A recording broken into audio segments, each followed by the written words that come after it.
নমস্কার বন্ধুরা, আমি অভিষেক আর বিদ্যায়তনে তোমাদের সকলকে স্বাগত। আজকে আমরা ডিপিএসপির অর্থাৎ ডিরেক্টিভ প্রিন্সিপাল অফ স্টেট পলিসির যে আর্টিকেলগুলো রয়েছে সেইগুলোকে আমরা প্রত্যেকটা আর্টিকেল ধরে ধরে পরপর আলোচনা করব। ইতিমধ্যেই আমরা সব আর্টিকেলগুলোকে অল্প অল্প করে আলোচনা করেছি, কিন্তু সেইগুলোকে বিভিন্ন প্রিন্সিপালের উপর কিভাবে তার এফেক্ট আছে, যেরকম ধরো সোশ্যালিস্ট প্রিন্সিপাল, গান্ধিয়ান প্রিন্সিপাল, তারপর আরেকটা ছিল হচ্ছে লিবারাল ইন্টেলেকচুয়াল প্রিন্সিপাল, এইগুলোতে কিভাবে আর্টিকেলগুলোকে চাপা মানে এইগুলো ভাব আর্টিকেলগুলোর মাধ্যমে কিভাবে বোঝানো হয়েছে সেইগুলো আমরা জেনেছি। কিন্তু আজকে যেটা আমাদের বইয়েও নেই, হ্যাঁ, প্রত্যেকটা আর্টিকেল ধরে ধরে কিন্তু আমরা পড়ব। যদিও আমি আর্টিকেলগুলোকে পড়বো না, আর্টিকেলগুলো তোমাকে বুঝিয়ে দেব। আর্টিকেল যদি দেখতে হয় তাহলে অবশ্যই ইন্ডিয়ান কনস্টিটিউশনটা ডাউনলোড করে নাও, নেট থেকে সব দেখতে পাবে। তবে পড়া শুরুর আগে প্রত্যেক দিন যেটা বলি আবার আরেকবার রিপিট করি, তোমরা যারা এই ভিডিওতে নতুন আছো তাদের বলি যে আমরা Indian polity written by Laxmikanth স্যারের বই অনুযায়ী আমরা কিন্তু চ্যাপ্টার ওয়াইজ কমপ্লিট করছি। আমরা ডিপিএসপি পড়ছি, এর আগের চ্যাপ্টারগুলো সব কমপ্লিট হয়ে গেছে। সুতরাং তোমরা যদি বিসিএস বা ইউপিএসসির জন্য কোর প্রিপারেশান নিতে চাও তাহলে অবশ্যই চ্যানেলটিকে সাবস্ক্রাইব করো, এবং আমি লিঙ্ক দিয়ে দিচ্ছি আই বটমে, গিয়ে প্রথম থেকে প্রত্যেকটা ভিডিও ফলো করো। আমি ভিডিওগুলোতে বলেছি তোমরা কিভাবে পড়বে যাতে তোমাদের প্রিপারেশান খুব সলিড হয়। তো চলো আর বেশি কথা নয়, এবার আজকের পড়া শুরু করা যাক। পার্ট 4-এ আর্টিকেল 36 থেকে 51 টোটাল 16টা আর্টিকেলে আমাদের ডিপিএসপি বর্ণনা করা হয়েছে। ডিপিএসপি সম্পর্কে আমরা অনেক কিছু জেনেছি, যদি তোমরা না জেনে থাকো তাহলে আগের ভিডিওগুলো থাকো, সব কিছু জেনে যাবে। তাহলে ডিপিএসপিতে বলা হচ্ছে কি স্টেটকে বিভিন্নভাবে অর্ডার করা হচ্ছে কনস্টিটিউশন থেকে, যে তোমরা এইভাবে পথ চলো, তোমরা এইভাবে ল তৈরি করো, ওয়েলফেয়ার স্টেট তৈরি করো, ইত্যাদি ইত্যাদি। আমরা আগেই জানি ডিপিএসপির মূল উদ্দেশ্য হচ্ছে সোশ্যাল জাস্টিসটাকে সবার জন্য, ইকোনমিক জাস্টিসকে সবার জন্য প্রোভাইড করা, অ্যাজ ওয়েল অ্যাজ কি ওয়েলফেয়ার স্টেট স্টাবলিশড করা। সেইগুলো কিন্তু বিভিন্ন আর্টিকেলের মাধ্যমে আমাদের সামনে তুলে ধরা হয়েছে। তো চলো দেরি না করে খুব তাড়াতাড়ি আমরা আর্টিকেলগুলোকে শুরু করি। প্রথমে যে আর্টিকেলটা হচ্ছে আর্টিকেল 36 নম্বর আর্টিকেল। আমরা আগের ভিডিওগুলোতেও বলেছিলাম যে আর্টিকেল 36-37 কোনো প্রিন্সিপালের উপর দাঁড় করা নেই, এইগুলো হচ্ছে ডেসক্রিপটিভ আর্টিকেল, ডেসক্রিপশন দেওয়া হয়েছে। তাহলে আর্টিকেল 36-এ কিসের ডেসক্রিপশন দেওয়া হয়েছে? আর্টিকেল 36-এ স্টেটের ডেসক্রিপশন দেওয়া হয়েছে। কোন স্টেট? আমরা আর্টিকেল 12-এ যেই স্টেটটা পড়েছিলাম ফান্ডামেন্টাল রাইটসে, অর্থাৎ যে একটা অ্যাডমিনিস্ট্রেটিভ বডি বলতে পারো, বা সেটা লেজিসলেচার হতে পারে, সেইটা যদি কোনো অ্যাডমিনিস্ট্রেটিভ বডি হতে পারে, এবং কোনো বেসরকারি সংস্থাও কিন্তু এর আন্ডারে চলে আসে। এই যে কনসেপ্টটা সেটা রিপিট করা হয়েছে কোথায়? আর্টিকেল 36-এ। আবার বলছি, তোমরা যদি এইটা পড়তে চাও, পড়ার দরকার নেই, মানে আর্টিকেলগুলো পড়ার দরকার নেই, আমি যেইভাবে বলছি সেইভাবে মনে রাখো, সাথে খাতা কলম নিয়ে কিন্তু নোট ডাউন করে নাও। আজকে অর্ধেকটা আর্টিকেল পড়বো, এর পরের ভিডিওতে অর্ধেকটা পড়ে ডিপিএসপিটাকে আমরা কমপ্লিটলি শেষ করে দেব। এর সাথে কোন অ্যামেন্ডমেন্টে কী হয়েছে সেগুলোও কিন্তু আমরা জেনে নেব। তাহলে আর্টিকেল 36-এ আমরা কি জানলাম? যে স্টেটের যে ডেফিনেশন সেটা দেওয়া হয়েছে। এবার আর্টিকেল 37-এ কি বলা হয়েছে? দেখো, আর্টিকেল 37-এ বলা হয়েছে, যেটা আমরা জানি, যে ডিপিএসপিকে কখনো জাস্টিসিয়েবল না, অর্থাৎ ডিপিএসপিকে কোর্ট এর এগেনস্টে কিছু করতে পারে না। ডিপিএসপি যদি লঙ্ঘন হয়, কোর্ট সেই ক্ষেত্রে কিন্তু নিজের সেটাকে রেকটিফাই করার অর্ডার দিতে পারে না, কিন্তু সরকারকে এটা মেনে চলতে হবে। যদি আমরা আর্টিকেল 37টা দেখি, আর্টিকেল 7-এ বলা হচ্ছে shall not be enforced by any court, কোনো কোর্ট এটাকে এনফোর্স করতে পারবে না, but the principal of this DPSP binding the government situation or government law, government procedure বলতে পারো। অর্থাৎ গভর্নমেন্টের যে কার্যকলাপ, গভর্নমেন্টের যে আইন তৈরি, এইগুলোকে কোথাও যেন বলা হয়েছে তোমাকে এটা করতে হবে, দেখো, যখন ডিপিএসপি তৈরি হয় তখন আমাদের কাছে কিন্তু তখন একদম ভারত স্বাধীন হচ্ছে, তখন কিন্তু অনেক কিছু আমাদের কাছে ছিল না। সুতরাং আমাদের যারা কনস্টিটিউশন যারা তৈরি করেছেন, কনস্টিটিউশনাল যে বডিটা ছিল, তারা আমাদের উপর এতটা ফেথ রেখেছিল যে তারা বলেছিল যখন তোমার কাছে এই দ্রব্যগুলো অ্যাভেলেবেল হবে তখন তুমি এইগুলোকে জনসাধারণকে কিন্তু দিয়ে দিবে। এই যে একটা বিশ্বাস, কত বড় বিশ্বাস, সেইটা থেকেই কিন্তু এই আর্টিকেল 37-এ আমরা দেখতে পাই যে তারা তখন গিয়ে তাদের ডিরেকশন দিচ্ছে আজ থেকে 50 বছর 100 বছর পরও সরকারকে এইগুলো মেনে চলতে হবে। এবার আমরা দেখব আর্টিকেল 38। এখান থেকে বিভিন্ন যে প্রিন্সিপালগুলো, তার বেসিসে যে আর্টিকেলগুলো, সেইগুলো আসা শুরু হলো। আর্টিকেল 38-এ কী বলা হচ্ছে? আর্টিকেল 38-এ বলা হচ্ছে ওয়েলফেয়ার স্টেটের কথা। কীরকম? আর্টিকেল 38-এ বলছে স্টেটকে সিকিওর করতে হবে যে সোশ্যাল অর্ডার যাতে ঠিক থাকে, যেটা সোশ্যাল যে আমাদের সিস্টেমটা, সোশ্যাল কন্ডিশন, যেটা সোশ্যালিস্টিক যে কন্ডিশনটা, সেইটা যাতে ঠিক থাকে, তার সাথে ওয়েলফেয়ার স্টেটের প্রমোশন করতে হবে। চলে আসলো শব্দটা ওয়েলফেয়ার স্টেট। ওয়েলফেয়ার স্টেট অর্থাৎ আমরা বলছি আমরা পুলিশ স্টেট নয়, অর্থাৎ যেই সরকার থাকবে সারা সব কিছু নিয়ে নিজের কাছে কেন্দ্রীভূত করে রাখবে না, তার যে রিসোর্সগুলো, তার যে ক্ষমতাগুলো, তার যে আয়গুলো, সেগুলো জনসাধারণের মধ্যে ডিস্ট্রিবিউট করে দিবে। এইটাই হচ্ছে ওয়েলফেয়ার স্টেটের বৈশিষ্ট্য। এইটা বলা হচ্ছে 38-এ। তাহলে তোমরা 38-এ জানো যে আমরা সোশ্যালিস্টিক যে প্রিন্সিপাল সেইগুলো 38-এ আছে, আমরা আগে আলোচনা করেছি।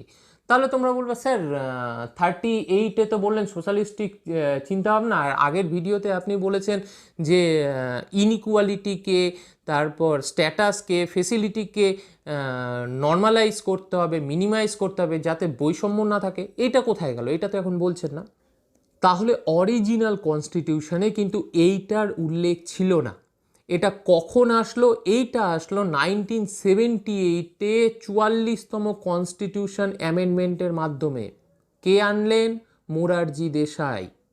তিনি এটাকে ইন্ট্রোডিউস করালেন যে যাতে বৈষম্যটা কম থাকে, এবং এটাকে আমাদের আর্টিকেল 38-এর মধ্যে অন্তর্ভুক্ত করালেন। আমি উদাহরণস্বরূপ আগে বলেছিলাম কিভাবে আমরা কমাবো, তাই না? একটা তো কোনো মানে যেটা আমি ডিপিএসপি হচ্ছে, সুতরাং এর বলে আইনও হবে। তাহলে উদাহরণ দিয়ে পড়েছিলাম যেটা আমাদের ইনকাম ট্যাক্সের ল, কারো ক্ষেত্রে 5 লাখ, কারো ক্ষেত্রে 10 লাখ, তাদের 10% 20% স্ল্যাবে ইনকাম ট্যাক্স পড়ছে। কোথাও যেন তাদের একটা সমান জায়গায় নিয়ে আসার চেষ্টা হচ্ছে, মনে পড়ছে? এইটাই হচ্ছে আর্টিকেল 38। এরপরে যেটা আর্টিকেল 39, খুব বড়, খুব ভাইটাল। চলো আমরা এই আর্টিকেল 39টাকে দেখে নিই কী আছে আর্টিকেল 39-এ। আর্টিকেল 39-এ বলা হচ্ছে যে প্রথমটায় বলা হচ্ছে আর্টিকেল 39-এর 5টা পয়েন্ট আছে। হ্যাঁ, 5টা কিন্তু সাব আর্টিকেল না, সেকশন না, 5টা পয়েন্ট ওখানে ডিসকাস করা হয়েছে। কি কি? এডিকুয়েট মিনস অফ লাইভহুড, অর্থাৎ মেন অ্যান্ড ওমেন, এটাও কিন্তু উল্লেখ করা আছে, মানে পুরুষ এবং নারীদের জন্য একটা পারফেক্ট তোমাকে লাইফ দিতে হবে, লাইফের স্ট্রাকচার দিতে হবে যাতে তারা বেঁচে থাকার জন্য যা যা প্রয়োজনীয় সেইগুলো পায়। দ্বিতীয় পয়েন্টে বলছে যে রিসোর্স যেটা রিসোর্স রয়েছে সরকারের কাছে সেটাকে ইকুয়ালি ডিস্ট্রিবিউট করতে হবে আমাদের, অর্থাৎ তুমি বলতে পারো অপরচুনিটিটা, যেটা রিসোর্সের অপরচুনিটি, সেটা কিন্তু ডিস্ট্রিবিউশনটা যাতে ঠিক করে হয়। কারো কাছে অনেক পরিমাণ চলে গেল, কারো কাছে কম, সেটা যাতে না হয়। আমি এর আগে কিন্তু জমির উদাহরণ দিয়েছিলাম যে সামথিং 55 কি 57 বিঘা জমি একজনের কাছে থাকতে পারে, এরকম একটা লজ আছে। এই যে ওয়েলথের ডিস্ট্রিবিউশন, এইটা কিন্তু বলা হচ্ছে। তারপর বলছে does not concentration of wealth, একজনের কাছে অনেক জিনিস, মানে ঘুরিয়ে একই কথা, একজনের কাছে অনেক সম্পত্তি চলে গেল, একজনের কাছে কিছুই নাই, এইটা যাতে না হয়। একই কথা বলতে পারছো, একটু ঘুরিয়ে বলছে। ডি নাম্বারে বলছে equal pay off equal work for man and woman, সবার যাতে সমান বেতন হয়, কিন্তু বাস্তবে এইটা কিন্তু হয় না। সে আমাদের এখানে যারা মানে বলতে পারো যারা কি বলবো, যারা শ্রমিকের কাজ করছে, বাড়ির রাজমিস্ত্রির কাজ করছে, তাদের ক্ষেত্রে আমরা দেখতে পাই, অথবা যারা তোমার বড় বড় ইন্ডাস্ট্রিতে কাজ করছে, মানে ফিল্ম ইন্ডাস্ট্রির কথাই ধরো, সেখানেও কিন্তু এই বৈষম্য ধরো আমরা দেখতে পাই। সব জায়গায় কিন্তু, এখানে যদিও বলেছে, কিন্তু সব জায়গায় কিন্তু সেই জিনিসটা দেখা যায় না। তারপরে আমরা যদি দেখি যে not abuse health and strength, কাউকে আমরা অ্যাবিউজ করতে পারবো না, অর্থাৎ কারো দরকার আছে কাজের, তাই বলে তার হেলথটাকে আমি দেখবো না, তার পরিকাঠামো দেখবো না, তার স্বাস্থ্যকে দেখবো না, আর তাকে আমরা শোষণ করে নিব, এইটা কিন্তু আমরা করতে পারবো না। অর্থাৎ যে একটা টাইমের পর তাকে কিন্তু তাকে কাজ করানো যাবে না। দ্যাটস ফর সরকার, গভর্নমেন্ট কী করে, একটা সার্টেন এজে গিয়ে কিন্তু রিটায়ারমেন্ট করিয়ে দেয়। অর্থাৎ 60 বা 62 ইয়ার্সের পরে গিয়ে বলে তোমার হেলথ এখন আস্তে আস্তে খারাপের দিকে, তুমি রিটায়ারমেন্ট নাও, তোমাকে আমি দেখব, তোমাকে আমি কিছু না কিছু কম্পেনসেট করবই, সেটা সরকারি ক্ষেত্রেও বেসরকারি ক্ষেত্রেও তাই, সব জায়গাতে কিন্তু এটা করা হয়। এইটা কার বলে? এই যে রিটায়ারমেন্টের যে আর্টিকেল, এটা কোথায়? এটা আর্টিকেল 39-এ ডিসকাস করা হয়েছে, বোঝা যাচ্ছে? এরপরে বলা হচ্ছে যে এইখানেই চিলড্রেন, বাচ্চাদের গ্রোথ, আর বাচ্চাদের কেউ যাতে শোষণ করতে না পারে তার দিকে কিন্তু আমাদের দেখতে হবে। মনে করে দেখো চাইল্ড লেবার, মনে পড়ছে আর্টিকেল 24 নম্বর আর্টিকেলে কিন্তু আমরা পড়েছিলাম এইগুলো কথা। তার সাথে সাথে বলছে যেসব বাচ্চার বাবা মা নেই, গার্জেন নেই, তাদেরকে তাদের শোষণ করার সম্ভাবনা সবচেয়ে বেশি, সুতরাং তাদের টেক কেয়ার করতে হবে কাকে? গভর্নমেন্টকে। তাহলে গভর্নমেন্ট টেক কেয়ার করবে সেই সমস্ত বাচ্চাদের যাদের গার্জেন কিন্তু নেই বা পিতামাতা নেই, তাদেরকে আমাদের এই সমান প্ল্যাটফর্ম আমাদের প্রডিউস করতে হবে। এইটাও মেন আর্টিকেলে ছিল না, এই চাইল্ড সেকশনটা। এইটা 42তম সংশোধনীতে অর্থাৎ কনস্টিটিউশনাল অ্যামেন্ডমেন্টে এটা যুক্ত করা হয়েছিল কত সালে? 1976 সালে, 1700 বলছি, 1700 সালে তো ব্রিটিশার্সরা কেবল আসছে ইন্ডিয়াতে, তো 1976 সালে কিন্তু এটা যোগ করা হয়েছিল। এই ভাবধারাটাও কিসের? এই ভাবধারাটাও সোশ্যালিস্টিক, যেটা আমাদের ভাবধারা প্রিন্সিপাল তার উপর বেস। বুঝতেই পারছো, এটা জনগণের জন্য সব কিছু করা হচ্ছে, জনগণের স্টেটকে অর্ডার দেওয়া হচ্ছে, জনগণের তুমি ভালো করো। এরপর আমরা দেখব আর্টিকেল 39A। 39A-ও আমাদের কনস্টিটিউশনের সময় ছিল না, পরে 42nd অ্যামেন্ডমেন্টে এটা যোগ করা হয়েছিল 1976-এ। এই সময় প্রাইম মিনিস্টার ছিলেন কে? ইন্দিরা গান্ধী। তাহলে তিনি যখন যোগ করলেন এইটার কনসেপ্টটা কি? এইটা হচ্ছে ইকুয়াল জাস্টিস, অর্থাৎ সকলের জন্য সমান জাস্টিস। ওই যে আন্দা কানুনের গল্প বলেছিলাম আমি, আর্টিকেল 22-তে লিগাল এইড প্রোভাইড করতে হবে, এইখানে সেম কথাটা লেখা আছে যে বিশেষ করে যারা গরিব শ্রেণী, পোর কথাটা উল্লেখ করা আছে, তাদের আমাদের লিগাল এইড প্রোভাইড করতে হবে। সোশ্যালিস্টিক চিন্তাভাবনা সাধারণত জনসাধারণ, বিশেষ করে গরিব শ্রেণীকে নিয়ে চিন্তা তারা বেশি করে, তাই সোশ্যালিস্টিক চিন্তাভাবনা নিয়ে আমরা যখন পড়ছি সেইগুলোকে কিন্তু গরিব শ্রেণীর সাথে কিন্তু রিলেট করার চেষ্টা করবে। ঠিক আছে, হয়ে গেল আর্টিকেল 39A। এবার হচ্ছে আর্টিকেল 40। আর্টিকেল 40 কি তাহলে প্রথমে ছিল কি প্রথমে ছিল না? একটা বড় প্রশ্ন না? প্রথমেই ছিল, আর্টিকেল 39 প্রথমেই ছিল, কিন্তু তার এফেক্টটা আমরা পরে পেয়েছি। আর্টিকেল 40টা, আর্টিকেল 40-তে বলেছে কি পঞ্চায়েতি রাজ, তাই তো? আর্টিকেল 40-তে বলা হয়েছে পঞ্চায়েতি রাজের কথা। পঞ্চায়েতি রাজের কি?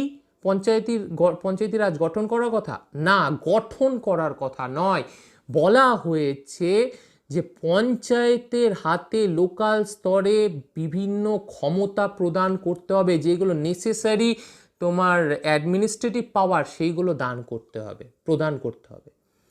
তাহলে দেখো ক্ষমতাটা কে দেবে? আমাদের যে স্ট্রাকচার, তাতে আমাদের লিস্ট আমরা 3 প্রকার জানি, তাই তো?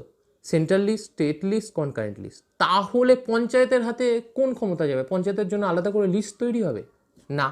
সেন্ট্রাল লিস্ট থেকে যাবে না। সেন্ট্রাল তো আমাদের বুঝতেই পারছো অনেকটা ইউনিটারি ফিচার্স, তারা তো কখনোই ক্ষমতা ছাড়বে না। তাহলে কনকারেন্ট লিস্ট থেকে যা। সেন্ট্রাল বলছে আরে বা এখানেও তো আমার অধিকার আছে, তাই এখান থেকে কেন আমি ছাড়বো? আমি তৈরি করছি আবার আমার অধিকারই তোমাকে দেব। তাহলে কোথা থেকে যাবে? স্টেটের হাত থেকে কিছু কিছু ক্ষমতা নিয়ে আমাকে পঞ্চায়েতকে প্রদান করতে হবে। এইটা কিন্তু বলা হয়েছিল, কার্যকর হয়নি। কার্যকর কখন হয়েছে? কার্যকর হয়েছে 73rd অ্যামেন্ডমেন্টে 1992 নরসিমা রাওজির সময়। ঠিক আছে, পিভি নরসিমা রাওজির সময় কিন্তু এটা ইমপ্লিমেন্ট করা হয়েছে। আজকে নিয়ে হয়তো আমি 5 থেকে 6 বার এই কথাটা তোমাদের বললাম। এগুলো খুব ইম্পর্টেন্ট জায়গা, রিলেট করার চেষ্টা করো। সাল অ্যামেন্ডমেন্টগুলো, কত সালে কোন অ্যামেন্ডমেন্ট হচ্ছে, এইগুলো থেকেই কোশ্চিন আসে। ঠিক আছে, তাহলে আমরা এত দূর পড়লাম আর্টিকেল 40। আর্টিকেল 40 কার? গান্ধিয়ান প্রিন্সিপালের উপর বেস করে। গান্ধীজির এই চিন্তা ভাবনাটা ছিল যে লোকাল স্তরে ক্ষমতা প্রদান করার কথা। ঠিক আছে, এইটা গেল। আগেরগুলো সোশ্যালিস্টিক পড়লাম, এরপরে পড়লাম গান্ধিয়ান। এরপরে দেখবো আমরা আর্টিকেল 41। আর্টিকেল 41ও কিন্তু সোশ্যালিস্টিক ভাবধারার উপর বেস করে করা হয়েছে। আজকে আমরা এই আর্টিকেল পড়েই শেষ করব, কারণ বুঝতেই পারছো আর্টিকেলগুলো অনেক ভাস্ট, তোমাদের অনেকটা ডিপলি বুঝতে হচ্ছে। পারলে তোমরা ভিডিওগুলো পজ করে কিন্তু নোট করবে, বারবার বলছি। তাহলে আর্টিকেল 41টার পরে এর পরের দিন আর্টিকেল 42 থেকে 51 পর্যন্ত আমরা কমপ্লিট করে দেব। তাহলে এবার আসি পড়াতে। আর্টিকেল 41-এ কী বলা হয়েছে? আর্টিকেল 41-এ বলা হয়েছে রাইট টু ওয়ার্ক, কাজ করার অধিকার দিতে হবে।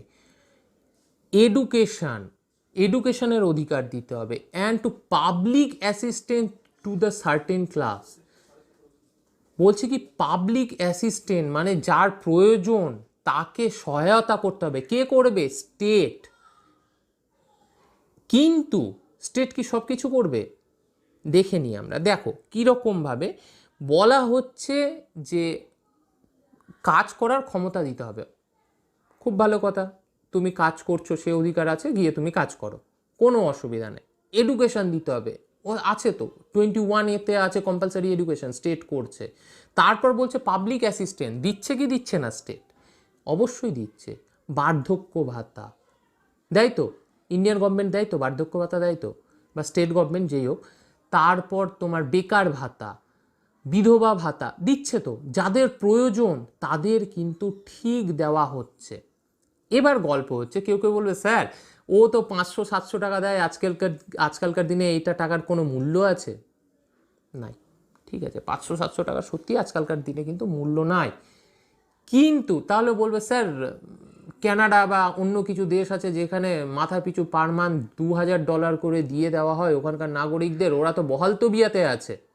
তাহলে ইন্ডিয়াতে দেওয়া হচ্ছে না কেন? বলছে তো পাবলিক অ্যাসিস্ট্যান্স দেওয়ার। দেখো তারপরে একটা কথা আছে, the state shall with in the limit of its economic capacity. অর্থাৎ স্টেট তার ক্যাপাসিটি অনুযায়ী দেবে। আমার ক্যাপাসিটি নাই, আমাদের দেশ এখনও সারপ্লাসে চলে, আমাদের দেশের বাজেটে সবসময় নেগেটিভে চলছি আমরা, আমাদের এখনও মানে আন্ডার ডেভেলপমেন্ট কান্ট্রি আমাদের। আর তুমি বলছো কানাডার সাথে তুলনা করছো, যাদের সারপ্লাসের কথাটা ভুল বললাম, যারা মানে যাদের কোটি কোটি টাকা যাদের হয়ে থাকে, এক্সেস হয়ে থাকে, ওরা তো দেবেই রে ভাই। আমাদের যখন ওরকম অবস্থা আসবে তখন আমরাও দেব। এখন আমাদের যেটুকু ক্ষমতা সেই অনুযায়ী আমরা দেব। কাজ করার অধিকার দিচ্ছি, তুমি যেখানে ইচ্ছা কাজ করো, অসুবিধা নেই। তাই বলে টেররিস্ট হতে পারবে না তুমি, এটা যাতে মাথায় থাকে যে টেররিস্ট সংগঠনের সাথে তুমি কাজ করবে, এটা হবে না। মানে ইললিগাল যাতে না হয়। তার সাথে আমার যেটা ক্ষমতা তোমাকে আমি সেই এডটা কিন্তু প্রোভাইড করছি। কীরকম বললাম? বার্ধক্য ভাতা, বিধবা ভাতা, যাদের প্রয়োজন আছে।